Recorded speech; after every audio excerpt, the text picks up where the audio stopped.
Now, Sri Rupa Goswami's Sri Namastakam, 8 verses treating the glories of Sri Harinam. Gurave Gaurachandraya Radhikaye Stadalaye Krishnaya Krishna Bhaktaya Tadbhaktaya Namo Namaha. Text 1. Nikila Sruti Mauli Ratnamala Duti Nirajita Pada Pankajanta Api Mukta Kulai Rupasyamanam Paritastvang Harinama Sangsrayami. The crowning gem of all the scripture glows with light in adoration of your toes. In liberated worship as is due, O Hari's name, I seek refuge in you. Footnote. Addressing Hari's name as one and the same with Hari, further elaborated in text 6, the author, Divine Rupa, exclaims, the crowning gem, etc., the chief decoration of all the scripture, which are the Upanishads that set forth the deliberations on ultimate reality, glows as with gems of enlightenment in adoration of your toes, as with offering a lamp of worship in circling motions, which is to say, aspire to glorify the efficacy of Hari's name. Even liberated, such as Vyasa, Sukha, Narada, Sanaka and his brethren, etc., worship as is due, resort to the adoration of Hari's name with apprehension of his glory. O Hari's name, I take refuge in you. I resort to hearing and chanting. Text 2. Jayanamadeya Muni Vrindageya He Janaranjanaya Paramakshara Kriti Tvamanadarat Api Managudiritam Nikilogratapa Patali Vilumpasi. Whom sages glorify, hail, name divine, where transcendental syllables combine. To all the people happiness you grant, when with devotion your sweet name they chant. Nay, even uttered once, or in disdain, you eradicate misery and pain. Footnote. Even uttered once or in disdain. On this, the author cites a verse from his anthology or Padyavali attributed to Sri Vyasa. Of all sweet things, this excels in sweetness, most auspicious of all auspiciousness, the choicest mellow, sweet, fruited divine that grows upon the Holy Scripture's vine. Uttered in faith, nay, even in disdain, a human being straightway doth attain salvation. Best of Brigus, I proclaim, such is the potency of Krishna's name. Padyavali 26. Also, in the Padma Purana cited in the author's Bhakti Rasamrita Sindhu 1.2.233, Krishna's name, as the thought gem, is endued with conscious beauty and beatitude, complete and hallowed, free and unrestrained, since the name is not different from the named. End of footnote. Text 3. Yada bhaso pyudyan kavalita bhava dvantva vibhavo drisham tattvan dhanam api dishati bhakti pranayini janastasyodartam jagati bhagavan nama tarane kriti te nirvaktum ka iha mahimanam prabhavati.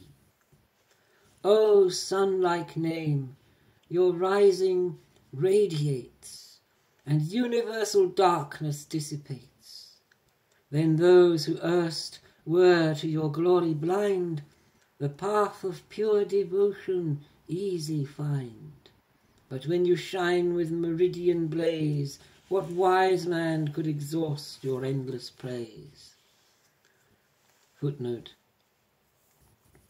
As the natural philosopher says, the great cause of the night is lack of the sun, which is to say, darkness is not a thing per se, but the privation of something, namely light. Well, as for that, the author compares the name to the sun, without which all is darkness, but with the first light of dawn, places and things are discovered to view.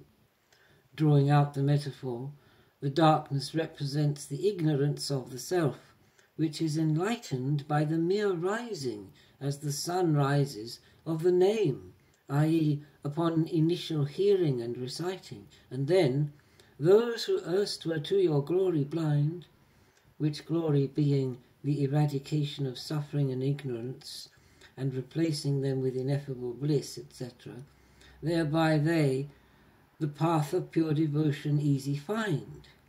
The way can be discerned even with the first glimmer of light. Then, to suggest the unthinkable efficacy of the name, continuing the metaphor, but when you shine with meridian blaze, that is, with full noonday light, and everything can be seen to the greatest extent, what wise man, one who deliberates and cultivates these things, could exhaust your endless praise? Your praises being endless, who could exhaust or recount them to the full?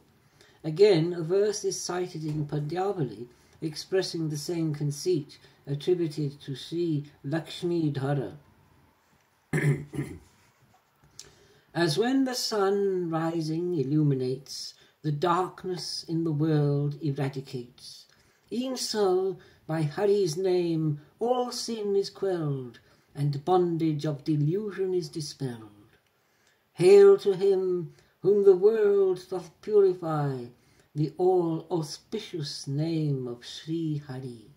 Padyavali 16. Now, our author adduces another aspect of the extraordinary efficacy of Hari's name. Text 4. Yad Brahma Sakshat Kriti Nistayapi Vinashamayati Vinana Bhogaihi Upaiti Namas Puranena Tatte Prarabdha Karameti Viroti Vedaha. One may have Brahman directly perceived, yet be not thus of past actions relieved. But all past actions are destroyed by the name. The Vedic texts this truth loudly proclaim. Footnote. Direct perception of Brahman is sought by yogins and aspirants for salvation, and is considered to be the desideratum of their disciplines. But it seems that the residual traces of past action are not entirely removed, which may, like seeds hidden beneath the soil, sprout upon the occasion and condition of some future event. Well, as for that, Sri Rupa asserts one may have directly, that is, sakshatkar, by immediate perception, Brahman perceived, but notwithstanding, yet be not thus, in this manner by such direct perception, of past actions relieved.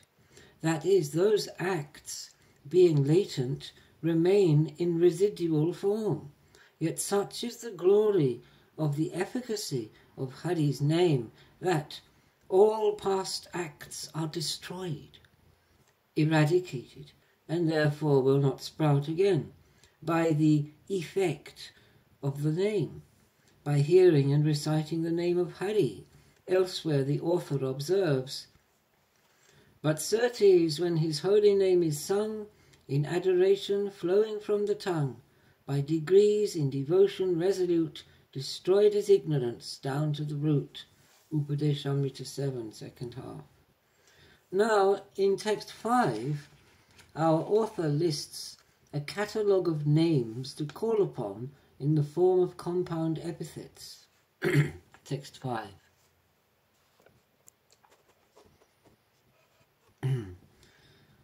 Agadamana Yashoda Nandano Nandasuno Kamala Nayana Gopi Chandra Brindavanendraha Pranata Karuna Krishna Vityaneka Swarupi Tvai Mama Rati Ruchair Vardhatang Namadheya.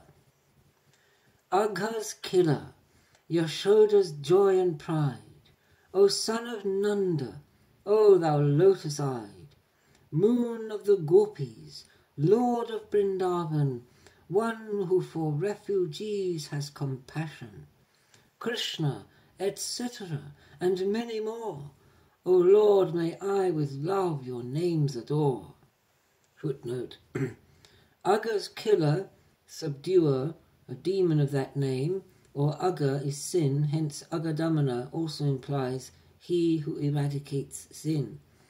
Moon of the gopis, in so far as he forms the cynosure of their eyes. May I with ever augmenting love your names adore. Now, the non-distinction that obtains with the word and the object signified by the word, with a clause which exalts the former in respect to certain effects. Text 6.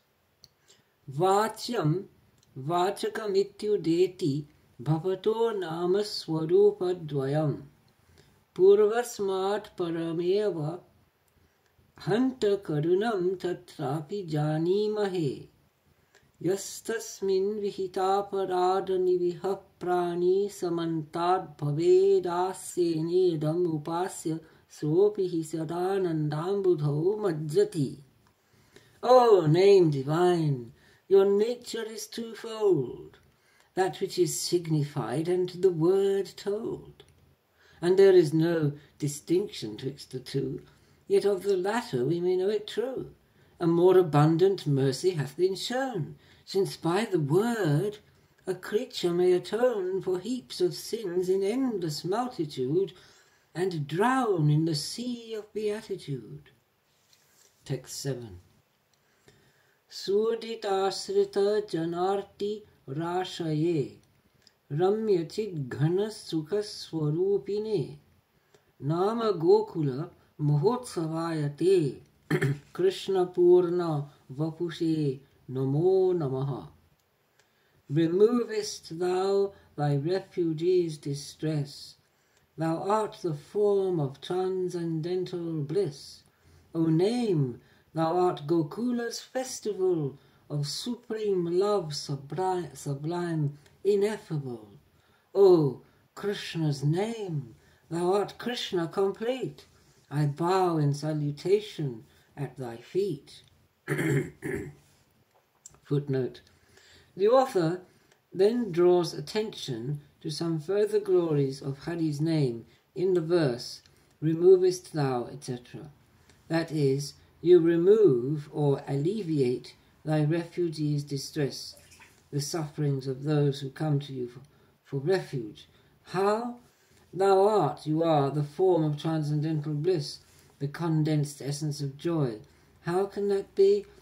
O Krishna's name, thou art Krishna complete, since it has been so established.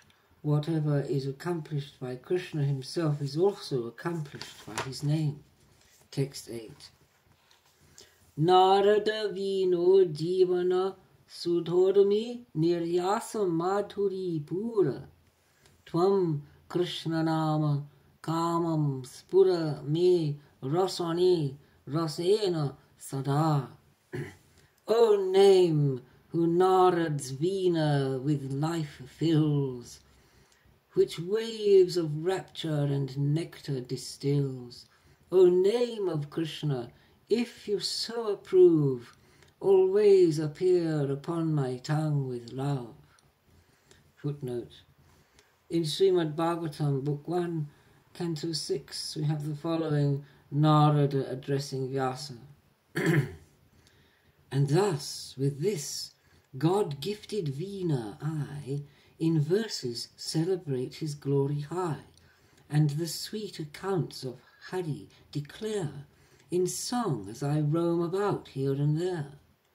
And when I sing his mighty deeds divine, who joys to hear, whose feet are like a shrine, straightway within my heart himself he shows, as one invited, and his grace bestows. And then Sutta concludes in regard to Narada. Thus Narada, the illustrious one, concluded his speech to Vasavi's son, and plucked on his veena the warbling string, and continued his carefree wandering. Ah me! How blessed is the godlike seer, who praises him who the horn bow doth rear, upon his veena in ecstasy hurled, and brings joy to this miserable world. O name of Krishna, you, O Krishna's name, if you so approve, if it be your will and desire, always appear, be always manifest and articulate upon my tongue, in my speech, with love, with the capacity to relish the humours of love. And thus ends Sri Rupa Goswami's Sri Harinam Astakam. Hare Krishna.